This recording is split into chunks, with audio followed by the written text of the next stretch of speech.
ये जो विशेष गहन पुनरीक्षण हो रहा है उस पर आपका क्या स्टैंड है? बिल्कुल हम लोग का स्टांस ये है कि ये सरकार की मिली भगत से इलेक्शन कमीशन गलत काम कर रहा है। इसके दो तथ्य हैं कि भाई अभी 1.5 साल पहले यहाँ चुनाव हुआ है, तो जो वोटर लिस्ट बना वो चुनाव आयोग ने बनाया। अभी लोकसभा का चुनाव उसी से हुआ है। तो अगर आप कह रहे हैं कि वो वोटर लिस्ट खराब है, गलत है, अशुद्ध है, तो भाई उसमें नेपाली हैं, बांग्लादेशी हैं, तो क्या चुनाव आयोग ये मानने को तैयार है कि लोकसभा का जो चुनाव हुआ, जो पार्लियामेंट का चुनाव हुआ, जिस चुनाव से मोदी जी प्रधानमंत्री बने, वो वोटर लिस्ट शुद्ध नहीं था?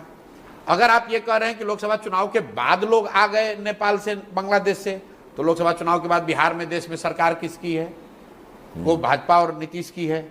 मेरे भाई ऐसा है कि अगर आपको वोटर लिस्ट का सुधार करना है तो जिन लोगों, जो 14 का वोटर लिस्ट है उसको मानिए, उसमें जिन लोगों की मृत्यु हो गई उसको हटा दीजिए, जिनका उम्र 18 से ज्यादा हो गया उनका नाम जोड़ दीजिए, जो पलायन करके चले गए उनका नाम हटा दीजिए।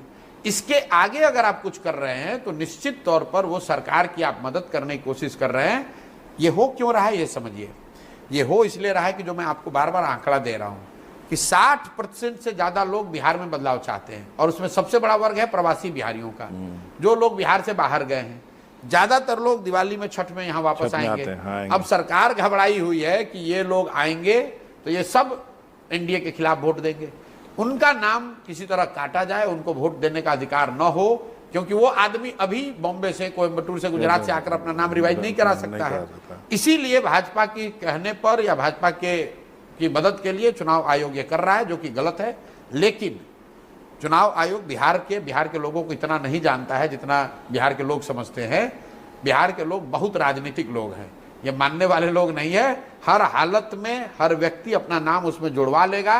किसी न किसी तरह का कागज जो चुनाव आयोग चाहता है हम लोग प्रोड्यूस करेंगे, सब वोटर वोट देगा।